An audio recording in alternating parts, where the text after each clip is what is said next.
Hi everyone, welcome back to my channel. So today we're going to be doing these really cool diagonal fold cards. So one goes out to the side and one goes up. And you can decorate these triangles on the inside as well if you want to. It's only another little bit of paper. Now I'm going to show you squares and I'm going to show you rectangles. So with squares you can put the topper on the bottom or you can put the topper on the top. So you can use die cuts, etc. I've used paper kits because it's easy for me just to get paper kits and pop them on there when I'm doing demos, but you know, you can do your stamping, you can do anything on there, it's entirely up to you.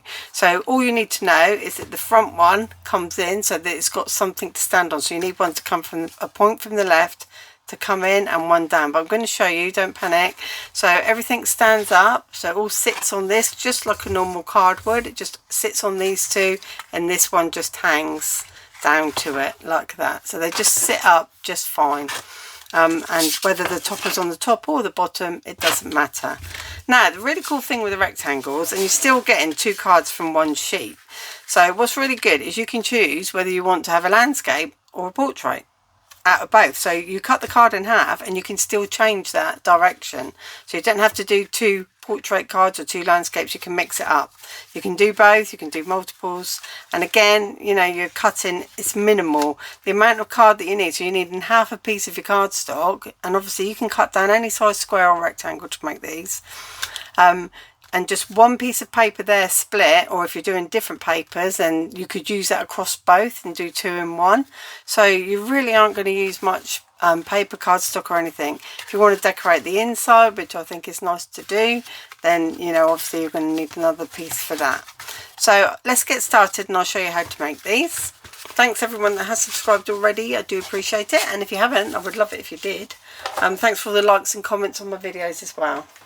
So what we're going to do is, it doesn't matter, like I say, what size you're doing. It doesn't matter if it's A4 or, you know, any square, 12 by 12, anything, as long as it's a rectangle or a square. Okay, it really doesn't matter. So we'll start with the square because it's the easiest one to show you most probably, and then what we need to do is just work out halfway. So this is an 8.5 inch square, halfway is 4 1/4 inches, so just score it down the middle. I put my lines on, but obviously you wouldn't do this, you just have to score just so as you can see what I've done, and then you just score it the other way, so 4 1/4 this way. So you're making like a plus sign through the middle of your card. Now the next thing you need to do is a diagonal cut from point to point, and it doesn't matter which one you choose because you can manipulate your card.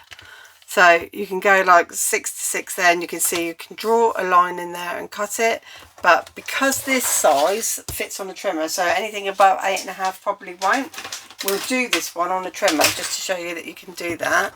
So all you need to do is grab your trimmer and then put point to point, okay, in the channel. So in the cutting channel you just get a point, try and get it within the working thing. I can't really see up there, but I think I'm on it.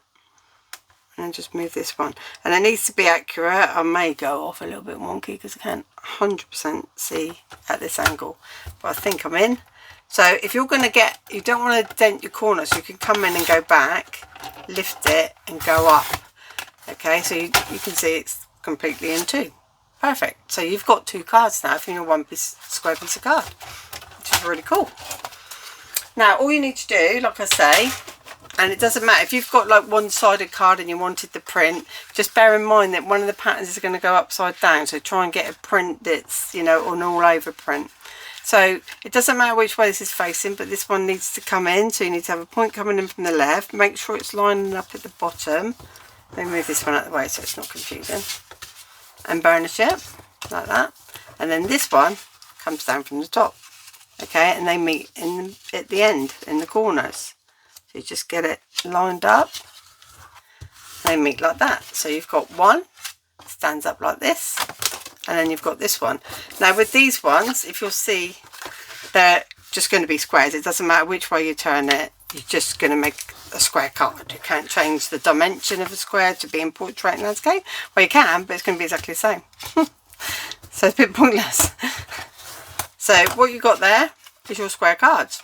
Now we'll move on to the rectangles, and then we'll do the mats and layers for all of them. So with the rectangle one, it's exactly the same thing. Grab my scoreboard and paper again, which I have completely creased up. So again, we're just going to make that plus sign. We're just going to go, this is 8.5, so 4 1/4 all the way down, and halfway of 11 is 5.5. So just make your card a really easy side for doing the maths, okay? You don't want to do like 5 1/16 or anything, because then it gets difficult. So we've got our plus sign in there. I will highlight that actually, just so as you can see it. And at 5.5. So that's what we've got there. Now, there's several ways of doing this. You can take a ruler, and if you go from this cross point here down to the end, which is the way I do it, because this is too long to go in a paper trimmer or guillotine or anything now. So you go from there to there, and you get your craft knife and you just run along against the ruler to cut it. Then you pull this section down and you do the same thing up here. Now, if you don't like craft knives, you're not comfortable with craft knives, just grab a pencil, not a pen like I'm using, and just get that in line as much as you can. Not sure how wide my nib is, so it might go off a little bit. So just do that section first, because your ruler and everything won't be long enough. And then just bring this section up, and then just go from point to point again at the bottom. Then grab your scissors and cut along your pencil line. Okay, so it's always going to be a plus, doesn't matter which way, and which way you do your diagonal turn doesn't matter either. And what you'll end up with, because I've got one without lines all over it, are 2 pieces of card like this. Okay, so they've just been split. It's exactly the same size as what we just did. Got a little bit of muck on that, a bit of glue. So we've just literally split it in half like we did just now. Now, to make it a landscape, if you turn your card landscape, but there's a point on the left side, and bring that in, okay, and then bring this one down, and you will spend time to match these points up and get these lines through the middle next to each other. So that would be your landscape, because it will stand like so. This would be your front flap and this would be your back flap. And like I say, you only need to put foam pads on the, like whatever topper you're using, just line it up, and if you're putting foam pads on the top, then you just put them there, but I'll go through that with you in a minute. So that would be your landscape one. As you can see now, it would have, well, it would work portrait, but it would be open in the wrong way. But if you decide you want to go portrait, just turn your card over and spin them around. And that's the beauty of this. It doesn't matter. You can have 2 that are portrait, 2 that are landscape. It's just all about which way you're folding them in. So it's really cool. I love the fact that you're getting 2 cards out of the one sheet as well, you know, with a fancy fold. So that would be a landscape, and then if you want them both to be portrait, you just spin that over like that. We're going to need one that's landscape, like that. So there you go, you've got a portrait and a landscape. You've got your openings, your points coming out like this, and the squares are just how they are. So we're just mat and layer one. It doesn't really matter which one we do. So let's go with the landscape. Why not? So what you need is work out the size of this piece of card. So you know what it is because you scored it there, yeah? So you scored it at 5.5 and at 4 1/4 if you did the same size as me. So 5.5, 4 1/4. Okay, and then what you need to do then is just grab a piece of paper that you cut down. Okay, so cut this down to 5. Here's 5 in it. 1 2 3 5 1/4, because it's 5.5 of course. So it's 5.5 long, so you cut this down to 5 1/4, and it was 4 1/4 inch wide, so cut it down to 4. So go down 1/4 inch of whatever this rectangle size is. So if you turn the card over and measure that, drop 1/4 inch off from each side, and that will be your mat and layer. Now, if you've got a pattern like with stripes on, etc., and you don't want them to be upside down or anything like that, and you want them to be at the bottom, make sure you line your paper how you want it. Make sure that your front's here. Okay, so this is your front, and you want your paper to be on this side as stripes. So what you're going to do is line that up, and then you're just going to cut from that corner to that corner, because that's the way it opens. Okay, you need to cut there down through the middle. So we're going to go top left to bottom right. I'm going to use my trimmer because it's easier. So top left, bottom right. Like that. And incidentally, for the inside, all you need to do is exactly the same size. So whatever size this is, cut two, cut your faded insert down, and that will be the one that you're going to use on the inside as well. So you can see you've got your split sections here. Now if you wanted to, you could turn this around and have it going. You'd have to use it on the other one, sorry. You'd have to use it on the other one. You have to do two. This is where if you cut two pieces, you can then mix and match them.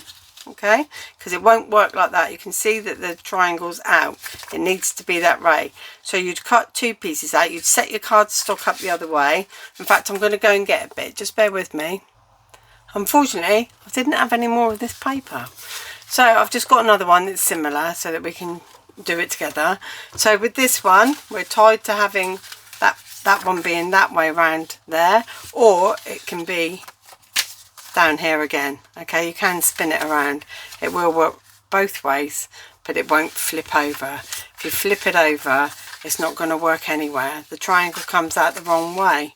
Okay, so if you want the reverse side, you're going to cut two pieces. Okay, we'll pretend this is the flowery side, and now we want the flowery side at the top. Okay, and then we can reverse it again. We can have two identical, two different. So we're going to say we want the flowery side up there. So set your card up with the flowery side up looking at you. And again, note you're cutting top left to bottom right. Okay, so pop that on your, that's especially if you've got a pattern that's going upwards or anything like that and you need it to be that way. So top left to bottom right again. Actually, I do think the contrasting ones do look good together. But I wouldn't probably put these colours together. It was just a quick one I found. I thought, oh no, I've got no paper left. So there you go. Now you've got your shape that you wanted here. So you wanted this one to be up here. Yeah. So we've got that one up there and the stripes at the bottom. Now they do meet in the middle. Okay. You want them to meet in the middle. So what we're going to do is we're going to glue those down. Now what you want to do, I'll do one at a time because it looks confusing. Let's open it right up. You want them to be at the edge and you want the paper, work the border so the border is even around the edge. So you can slide this all the way along like it's too big at the bottom. So you bring it back down that diagonal, keeping it on the diagonal until you're happy with where it sits. Okay, but you do that while it's glued. So I'm just going to grab some glue. Get that, do it onto the reverse. It's a shame I didn't have two pieces of this, but never mind, at least we can show you that you can make two of the same if you like from the same paper if you've got more. Whoopsie, there we go. So there's that one. This would work fine with square because they're exactly the same. So with the square we'd be able to do it, but not the rectangle. We'll do the square in a minute anyway. So you can see that's a little bit out. So slide it down. And then you want to bring this one around and pop it on there. And then this one is going to match up to it, okay? So you're going to pop that on and make this diagonal work. That's how we do it. So we're going to go with the blooms. Stripes at the bottom, blooms at the top. Like this. And then you're just going to match up wherever you put that on there, like that. You'll end up with a fairly even border. And then you just cut another piece of the same size and you pop that in the middle, or if you've got it faded out or a printed insert or anything like that. And then you add your topper, so you can take a rectangle or an oval. It could be an oval this way, a die cut, anything. And then you decide if you want your topper on the bottom, you just put foam pads on this section. If you want it on the top, you just put foam pads or tape or glue on this section. So that's the know-how on how to do your rectangle one. Don't know what I've done with the other one. I'm having a mare, aren't I? So this one was always going to be the other way around, so it goes like that. So what you'd want to do now is you'd have the dotty side, so you can see it reverses, and you'd have the floral side. So you get, for the same papers, you get two different looks. I won't glue them down, but you can see this one's going to open this way. So you get the reverse of your papers. If you use double-sided papers, it's really cool because you can make two different cards. And ideally, I would have had it going the same, but I haven't got any more of this paper. But there you go. So that's how you do those ones. And now the square ones are exactly the same thing. Depending on the square you've made, then you would just cut down 1/4 inch again. This is double-sided paper again. So we've got a 4 1/4 inch square card. So 4-inch piece of paper. Again, if it's got a pattern that you would prefer, you can make that happen. If you're going to flip it, the other side might come upside down. So if it's, I think this goes each way, the stems are going all ways. So it doesn't matter with this one which way you do it, but you would do it like we did with the stripes or anything like that. So we're going to cut straight through the middle. It's a square, so it doesn't really matter with this one which way round you do it, unless there's a pattern, like I say. I'm going to take it over that corner a bit and go backwards because we don't want to make the corner indented at all. And then we're going to obviously have it this way. So you can see with this one, you're going to line it up and glue it down just like the other one. But with the square, because it is a true square, you can flip your paper over. Okay, so you could have it that way. I feel like, oh, it looks better that way, which I think it probably does, because I think more of the flowers are going vertical on that side. You could have it the same, so it matches up. You can flip it over and have the reverse side. So it's exactly the same thing. You just glue those down, and again you choose whether you want your topper to be on the bottom section or the top section, and then you'd have another piece and you could do the same thing or use contrasting papers and match them up. So have fun making these, guys. I hope you enjoyed the tutorial, and I'll see you again really soon. Thanks for watching. Bye.